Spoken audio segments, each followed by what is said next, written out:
Hey, I'm Baz, filmmaker, dad, and the guy behind 20 Minute Gamer. If you're anything like me, you don't have hours to sink into every game, and that's why I test whether a game can hook you in just the first 20 minutes. Today, I'm donning the tux and loading up The World Is Not Enough on the PlayStation 1. As the world's biggest James Bond fan, and that's not up for debate, I couldn't resist diving back into one of Brosnan's most explosive outings. Now, I played the N64 version back in the day, but never this PlayStation version. From what I know, the two versions are shaken, not stirred, with key differences. So for me, this is effectively a fresh mission briefing.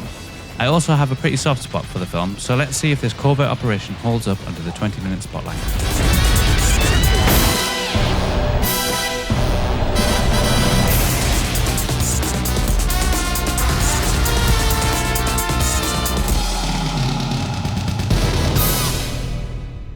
The World Is Not Enough was developed by Black Ops Entertainment and published by EA in 2000. While the N64 version leaned heavily into a GoldenEye-style FPS, the PlayStation version was a different beast, with its own engine, level design, and presentation. It aimed to recreate scenes from the movie in a more cinematic, arcade-style shooter experience, complete with gadgets, voiceovers, and a generous helping of late 90s cheese. As one of several Bond titles to emerge during the Brosnan era, it tried to capitalise on the GoldenEye momentum, with mixed results. Story. So the story here kind of follows the film, if the film had Bond wandering around punching control panels and tasering office walls.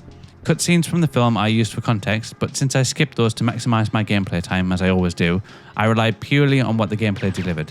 You're given some very basic mission objectives, usually involving reaching a location, using a gadget, and escaping without filling too many civilians with lead.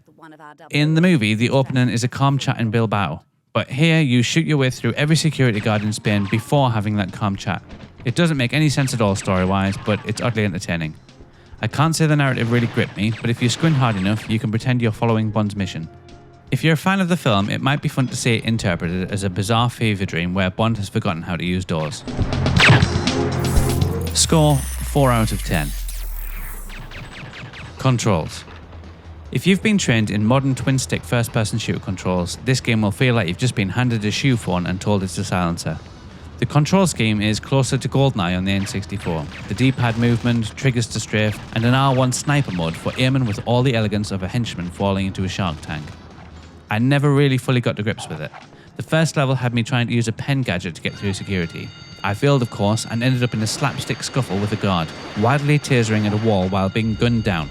I felt more like Mr. Bean than MI6.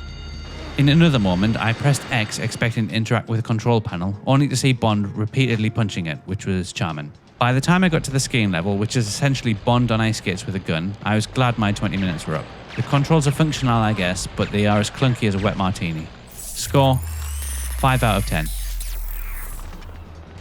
Atmosphere.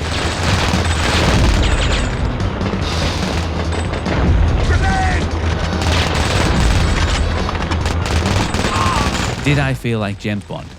Not quite. More like Bond's less coordinated stunt double. There's no subtlety here, music blares from the start and everything feels loud, brash and very arcade-like. It's not necessarily a bad thing, but if you're looking for immersion, you might want to put the controller down and watch the DVD instead. As I mentioned, the controls made it hard to get into character, and the sheer lack of finesse in the gameplay means the illusion breaks often. But if you're quick on the buttons and know the levels well, you could probably feel a little bit like a secret agent. A very angry, slightly confused one. Score, 5 out of 10. Music and sound. Now we're talking. The music is one of the standout elements.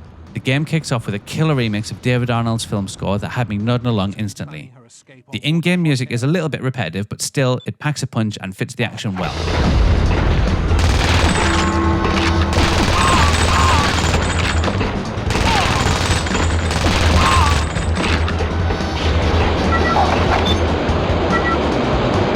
The voice acting is unintentionally hilarious.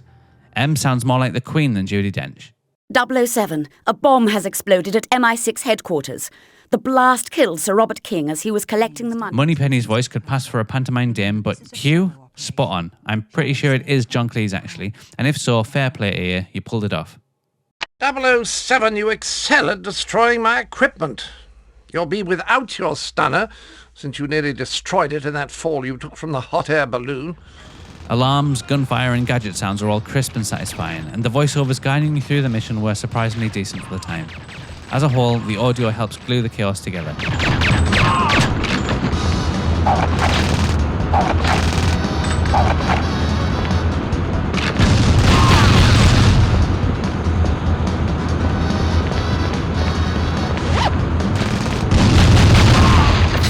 Score, 8 out of 10. Graphics and style. I was genuinely impressed. This is one of the better looking PlayStation 1 games I've seen. The textures are detailed, the environments varied, and Bond himself looked pretty sharp. No blocky polygons in sight. The London level was particularly fun, although it felt more like Barcelona with Union Jacks.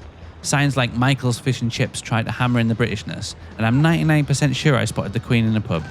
Weapons are impressively modelled, especially Bond's silenced pistol, and the game does a decent job with in-game cutscenes.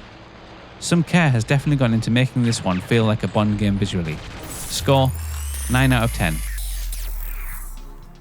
Gameplay. You get thrown into the action immediately.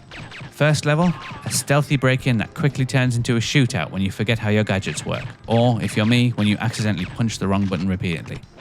There's some simple puzzle solving, fingerprints, door panels, but it's mostly a run and gun affair.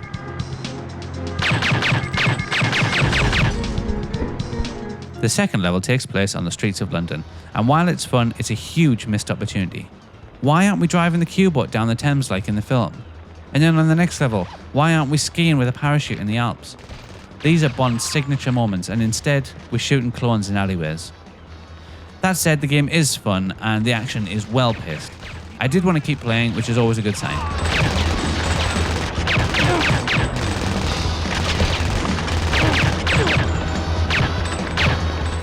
Score, 7 out of 10.